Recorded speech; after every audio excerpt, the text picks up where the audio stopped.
Charles Moran, in the document, with the bail request, I've asked counsel, Attorney Packard to represent him. She is waiving the formal reading of the charges on docket 1717 CR 1573, and the Commonwealth has filed allegations of domestic abuse. All right, Mr. Moran, good morning. We're entering a not guilty on your behalf. We've made an appointment of counsel. Does he qualify for appointment in general? So we'll appoint an attorney with the understanding you'll eventually pay $150 or do community service. You agreeable to that? Okay. All right, Commonwealth, I hear you on bail. Your Honor, Commonwealth is requesting a $10,000 cash bail, also condition of no abuse of any of the named victims, Your Honor. This stems from Friday, June 9th, 2017. An officer was working in mall detail around 6:37 or so. It was dispatched to an area of the mall based on a report of a male walking around the mall with a bat in the upper level near a cafe, or near the cafe square area.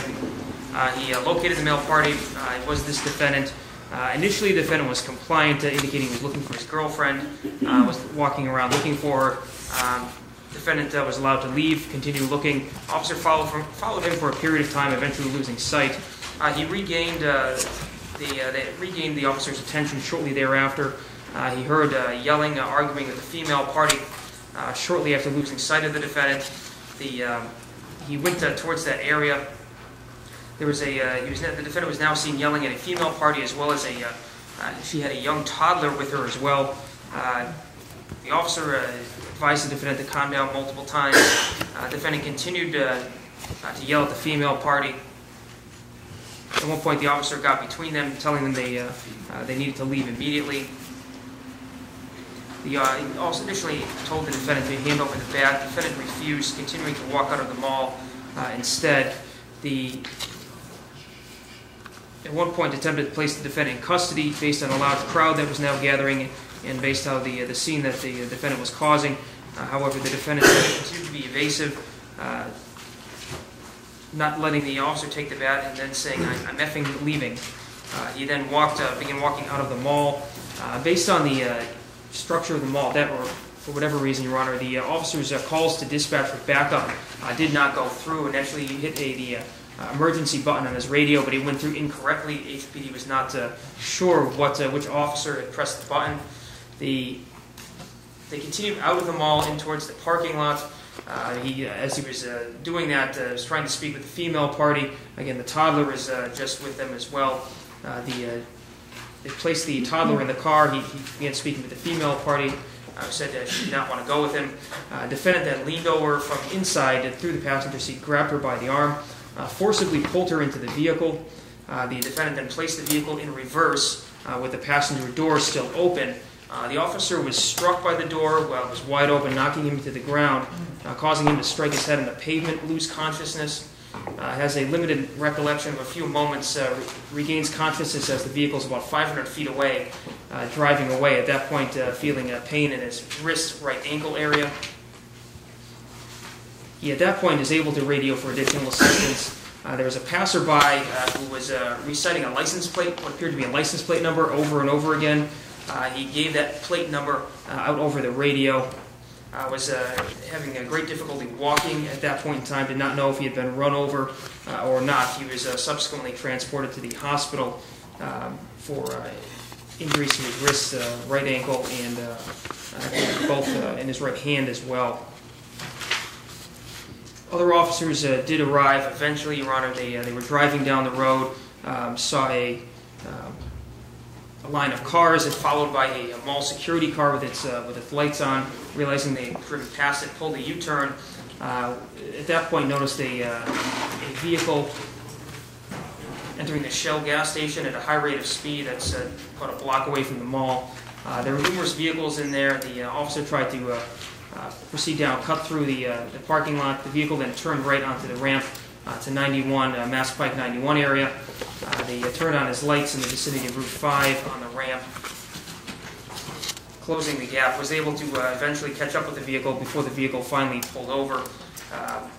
The defendant was a driver in that car. There was a female as well as a small child in the back seat as well. The defendant was subsequently arrested. The officers did have a chance to go back and obtain and review a copy of the surveillance video from inside the mall, can see the defendant walking around with a bat at several points, tapping the bat in his hand, what appeared to be a threatening manner. Also could observe patrons stopping and being drawn to the commotion that the defendant was causing, Your Honor. Based on all these factors, the defendant was arrested and charged. Your Honor, the Commonwealth's request is based on the really the nature and circumstance here. I'm not aware of any other records the defendant has. However, given his out-of-control actions in the mall that spilled out into the parking lot, certainly showing no regard for anyone else's safety, the 3-year-old and the toddler in the back, the female party in the vehicle, the officer, really any of the other pedestrians on the road, Your Honor, as he made his escape from the scene. The Commonwealth would request a $10,000 cash bail be imposed. All right, well, thank you very much. Counsel, I hear you. Excuse me, probation, there is no record? Okay. Your Honor, we're requesting release on personal recognizance as my client adamantly denies the facts as are alleged, and will be seeking to obtain the security footage for outside the mall. Your Honor, my client has no record in state or out. This was his first ever arrest, and my client is a little nervous at this first arrest, Your Honor. His family is here in support of him today. His brother's fiance, his mother, who just flew into the country, who was out of state or out of the country, lives in New York. She made it here today, as well as the individual that was present at this incident, Your Honor.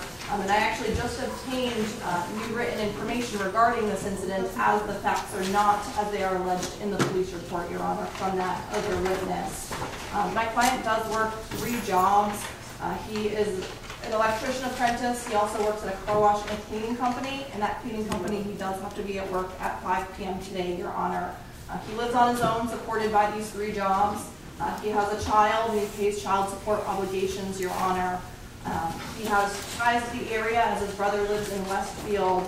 In addition to that, he is also going to school at night at Chicopee High for his electrical license, Your Honor. For those reasons, we would ask for release on personal recognizance, Your Honor, as my client can make it back to this court.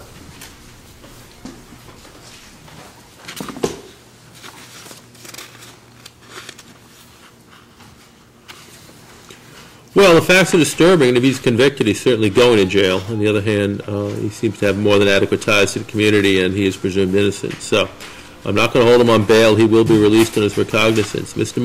Moran, let me be exquisitely clear, sir. If you're charged with any new offense while these cases are pending, spitting on the sidewalk, your release will be revoked. You will go directly to the House of Correction for a period of 90 days. Do you understand me, sir? All right. There will also be a condition of his release that he refrain from abuse or harassment of Ms. Ramos. All right?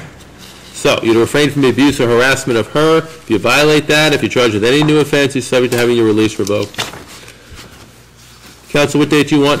Your Honor, we could go to August 16th. August 16th. All right, Mr. Moran, be sure you sign your conditions of release when you at the probation department when you come upstairs. All right? Come back and see us in August. Be sure you met with your attorney at that time.